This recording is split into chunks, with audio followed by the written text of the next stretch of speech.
Reconsider working here if I want to take a honeymoon. Okay.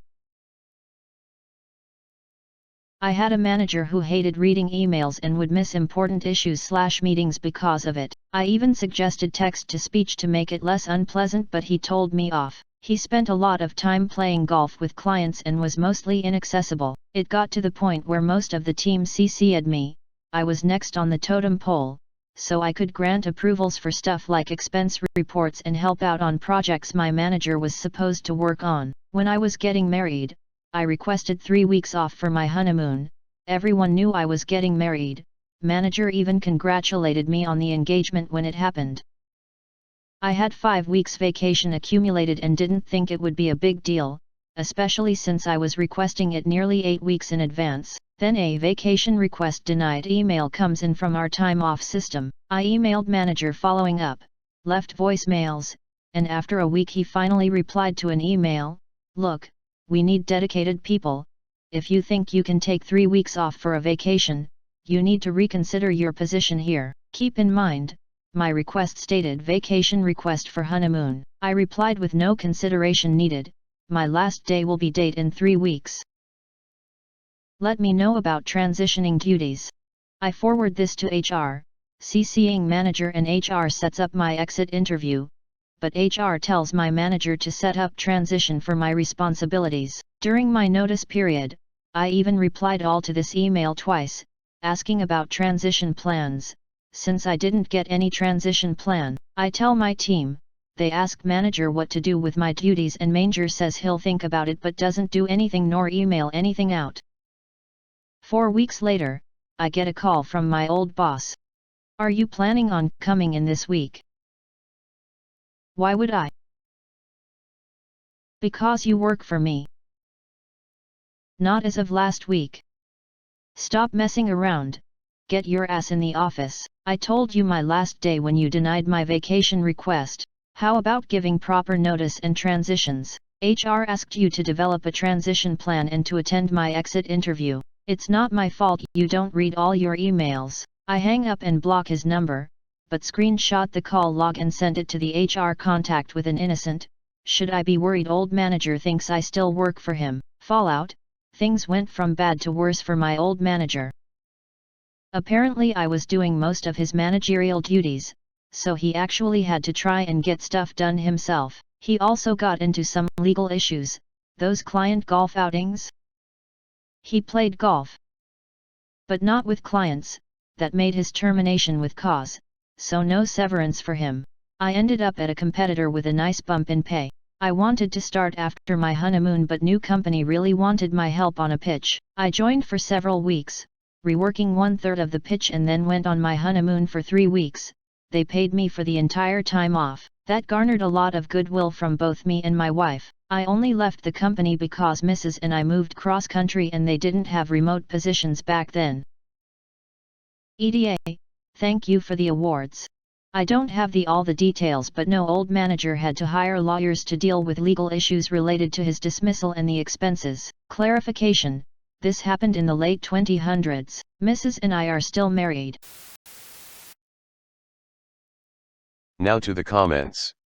I guess he learned that you should never present an ultimatum unless you are prepared for either outcome. I guess. This assumes that he actually learned anything. He may still be saying OP screwed him by quitting without letting him know.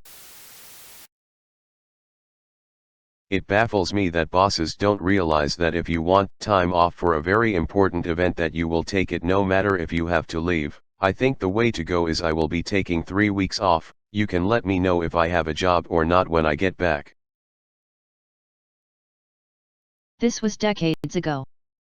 I was working at a pizza place in college and my friends were planning an extended weekend road trip during summer break. The restaurant manager would make the schedule on Sunday for a week in advance.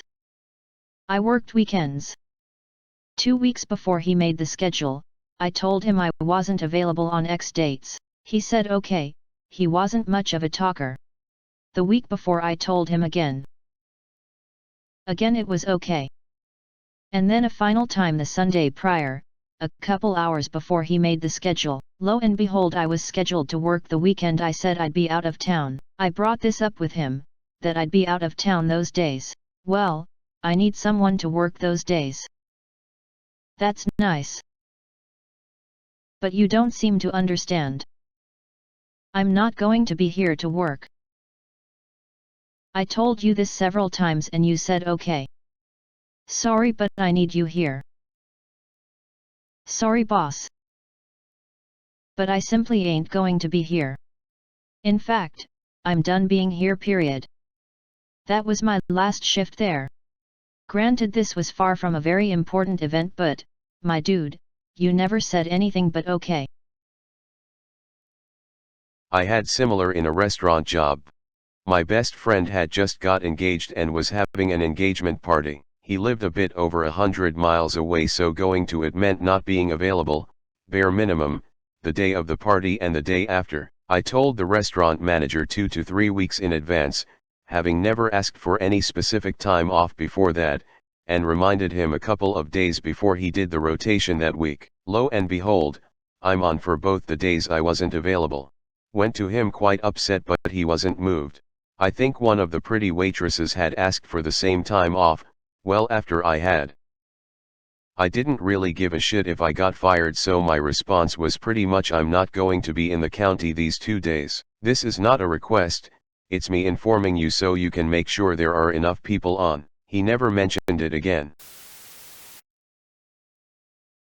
Never give an ultimatum you're not prepared for the other party to take. Good job, OP. Duck that guy. I worked for a VP of engineering that had just started a position with a new company. One of the senior directors came in one day and said, if you don't do what I say, I'm going to quit. The VP said, great, I accept your resignation, and walked down to HR. The face on the director was priceless. Tried begging for his job back. Years before that, the same VP was selling beater pickup truck. The truck wasn't perfect. We all would borrow it to haul stuff. Well, some guy came over, looked at the car and claimed all these safety issues and lowballed him. My friend, VP, said, I can't honestly sell you this truck for any cost knowing all these safety issue. Goodbye. I laughed so hard when he told me this. He ended up selling to some other guy for the asking price. This reminds me of a similar story, but also kind of the opposite. New plant GM comes in. Chest puffed out, cocky, knows how he's gonna fix everything. You know the attitude.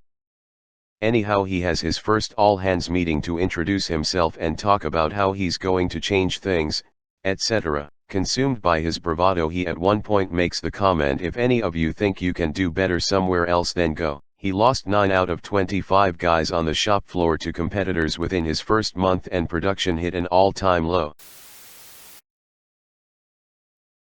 Worked at a place that claimed work-life balance. Yes, 6 months on the road, 6 months home. They knew for months about my wedding/honeymoon. Last second job came up and I was like, nope, can't go. I was told my personal life was getting in the way of the job. Yeah, I wasn't committed to staying after that. I did stick for a bit as I could travel to wherever in the weekend, long distance relationship, building up hotel points and airline miles. I was told my personal life was getting in the way of the job. Oh yes, you clearly have your priorities completely wrong. Job should definitely come first. /sarcasm. Sadly, that was their company view. I joined a company specifically because it was significantly closer to my fiancé's house, where I'd be moving. I told them I needed a month off for the honeymoon at the interview, week before wedding, and I'm told I can't take 4 weeks in a row off due to company policy. I put in my notice. Next day, boss comes in and says, I had to send that email as it's company policy, but you can have a month off if you don't tell anyone. Probably some people higher up the chain that will chew him out for not applying company policy to the letter, even if those policies usually are annoying AF for everybody down the chain. If that was the case, this is how he should have handled it. He BCCs them on the initial email, then should immediately reply just including you and stating, "On this occasion I'm waiving policy XYZ due to the circumstances of your hiring," not try to slyly push you into backing out of your honeymoon early. How did the exit meeting with HR go? I can't imagine they didn't comment on manager's lack of responses and not being there. Seems like that would have given you ample time to innocently share info. OP replied. The meeting was fine, the usual exit questions, compensation, role, responsibilities, concerns that made me leave, etc., disclosures, and paperwork. Halfway through the exit interview, the HR person asked if manager was coming. I shrugged and gave my best who knows. Look, manager's absence just added more credence to my concerns. I pulled up the emails mentioned in the post, and tried not to grin when she asked me to forward those to her and the HR director. At least your former company's HR team seems pretty great. Too bad they didn't have a process to identify this guy's issues sooner, but they handled the crisis well from the sound of it.